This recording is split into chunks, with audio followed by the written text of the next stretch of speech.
Profesor Dr. Haji Enjang AS, MSI, MAG, CICS. Merupakan guru besar UIN Sunan Gunung Jati Bandung pada bidang ilmu komunikasi. Ia merupakan putra pertama dari 3 bersaudara yang lahir dari pasangan ayahanda almarhum Adung Sulaiman dan ibunda Hajah Amih Fatmah. Pria kelahiran 1968 ini menikah dengan Vivit Fitriani dan dikaruniai 4 orang anak bernama Burhan Arif Muhammad, Ahmad Zaki Mustafad, Salman Muhammad Sulhan, dan Salma Sulha. Setelah menyelesaikan studi S1-nya di Fakultas Usyuluddin IAIN Sunan Gunung Jati Bandung pada tahun 1994, ia melanjutkan ke jenjang magister pada program Pascasarjana Universitas Pajajaran, bidang kajian ilmu komunikasi. Tak puas sampai di situ, pada tahun 2006 ia juga menyelesaikan program studi magister Pascasarjana UIN Sunan Gunung Jati Bandung pada program studi Masyarakat Islam. Hingga pada akhirnya ia memperoleh gelar doktor pada program ilmu sosial bidang kajian utama ilmu komunikasi di Pascasarjana Universitas Pajajaran. Selama pengabdiannya sebagai dosen di UIN Sunan Gunung Jati Bandung, pria kelahiran 14 Agustus 1968 ini pernah mendapatkan amanah sebagai Sekretaris Laboratorium, Ketua Konsentrasi Ilmu Humas, Sekretaris Jurusan Bimbingan dan Penyuluhan Islam, Ketua Jurusan Komunikasi dan Penyiaran Islam, Ketua Jurusan Ilmu Komunikasi, dan menjabat sebagai Wakil Dekan Bidang Akademik pada Fakultas Dakwah dan Komunikasi, terhitung mulai tahun 2015 hingga saat ini. Kang Enjang, begitulah panggilan akrabnya. Ia juga sering disapa sebagai Tunggul Sunda.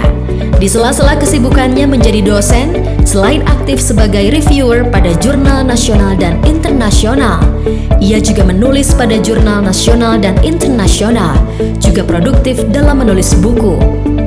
Sekitar 30 karyanya telah diterbitkan, dan di antara tulisannya menjadi bestseller, yaitu buku dengan judul Latazan for Muslimah, dan buku terbaru yang ditulisnya adalah Filsafat Jurnalistik dan Opinion Leader. Lelaki yang memiliki perhatian khusus pada masyarakat Sunda Buhun Adat Baduy ini telah menerbitkan beberapa hasil penelitiannya mengenai seluk-beluk komunikasi pada masyarakat Sunda Buhun Adat Baduy di Banten Selatan pada jurnal internasional. Di antaranya, Sunda Wiwitan, The Belief System of Baduy Indigenous Community Banten, Indonesia. Deseba, Ceremony Among Baduy Society in Indonesia, Ritual Tradition and Politic Communication. Pikuku, a communication model on the Kanikas community with the natural environment in Lebak, Banten, Indonesia. Dan Customary Values and Daily Communication of the Baduy Community in Indonesia. Pria yang akrab disebut sebagai Ki Tunggul Sunda ini juga aktif pada berbagai ormas, komunitas kesundaan, dan lembaga pendidikan. Sampai dengan hari ini, ia masih aktif sebagai Dewan Redaksi Bandung Oke TV, Dewan Redaksi Jurnal Postmedia, sebagai pengurus nasional Asosiasi Profesi Dakwah Islam Indonesia, pengurus PWNU Jawa Barat, Dewan Pengaping Paguyuban Pasundan, Pembina Paguyuban Sumedang Larang, pengurus Lembaga Pengembangan Tilawatil Quran Provinsi Jawa Barat, dan Dewan Hakim MTQ Provinsi Jawa Barat, Ketua Pembina Pondok Modern Al-Aqsa, Sekretaris Yayasan Al-Fath, Asosiasi Pendidikan Tinggi Ilmu Komunikasi atau ASPIKOM, Ikatan Sarjana Komunikasi Indonesia, dan mendirikan pesantren digital bernama Al-Burhan. Salah satu tantangan di tengah masyarakat kita adalah adanya polarisasi, fragmentasi, gesekan sosial, bahkan konflik sosial yang masih terus terjadi. Persoalan ini tidak hanya terjadi pada ranah politik, tetapi juga terjadi pada kehidupan beragama. kenyataan ini memperlihatkan adanya perbedaan pendapat yang cukup tajam serta terjadinya pengkubuan di antara kelompok sosial yang berbeda. Oleh sebab itu, dibutuhkan peran ilmu komunikasi dalam mengembangkan budaya atau praktek komunikasi yang lebih menyatukan, yang mampu menjaga integritas dan kohesivitas sosial yang ada di tengah-tengah masyarakat, yang memiliki penekanan pada komunikasi dua arah yang bersifat sustainable. Karena komunikasi merupakan sebuah relasi, proses of creating and interpreting message, maka komunikasi dibutuhkan untuk memelihara sosial bond dan membangun sosial lain. Dengan begitu, dibutuhkan budaya komunikasi yang menyatukan. Untuk budaya komunikasi yang menyatukan, kita membutuhkan dua langkah yang perlu dilakukan. Yang pertama, yaitu mengurangi budaya komunikasi yang berorientasi dan tendensi pada komunikasinya semata-mata ingin mempengaruhi bahkan mengalahkan orang lain sekaligus memenangkan diri sendiri. Kemudian yang kedua, menghindari budaya komunikasi yang bersifat narsis, yang selalu berorientasi terhadap diri sendiri, yaitu kecenderungan untuk mengarahkan semua percakapan menjadi tentang dirinya sendiri dan tidak tertarik pada apa yang orang lain sampaikan.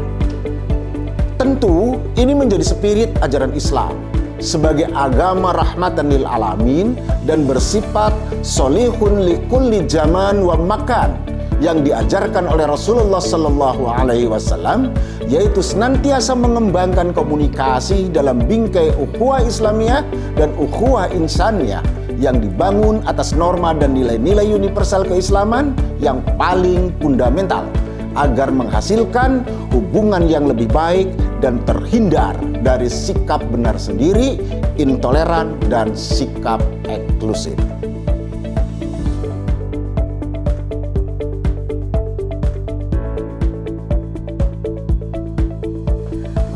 Atas diangkatnya Pak Njang sebagai guru besar dalam bidang komunikasi telah menambah referensi baru di Fakultas Dakwah dan Komunikasi.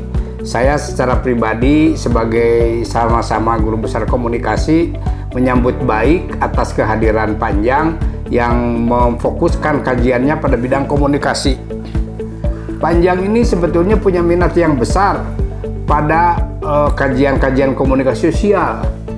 Terbukti salah satunya dia membuat disertasi ketika S3-nya membuat komunikasi komunitas masyarakat tradisional Baduy. Nah, atas kajian itu beliau menemukan sejumlah asumsi ilmiah berkaitan dengan masyarakat Baduy sehingga menambah khazanah intelektual komunikasi yang memfokuskan kajiannya pada komunitas masyarakat tradisional khususnya masyarakat Baduy. Jadi menurut saya Pak Njang ini sudah tepat dan sangat cocok untuk diangkat sebagai guru besar komunikasi dengan fokus kajian komunikasi sosial khususnya komunikasi antar budaya. Bertambahlah sosok ilmuwan baru di Fakultas Dakwah ini, mudah-mudahan dapat menambah kemajuan akademik Fakultas Dakwah semakin menjulang, semakin sanggup menjawab kebutuhan masyarakat dan khususnya kebutuhan para akademisi, para mahasiswa yang sengaja menuntut ilmu di Fakultas Dakwah dan Komunikasi UIN Sunan Gunung Jati Bandung ini. Sekali lagi saya ucapkan selamat kepada Profesor Dr. Njang AS yang telah meraih jabatan tertinggi dalam bidang akademik, yaitu dengan diangkatnya guru besar ilmu komunikasi di Fakultas Dakwah dan Komunikasi UIN Sunan Gunung Jati Bandung ini. Selamat Pak Njang.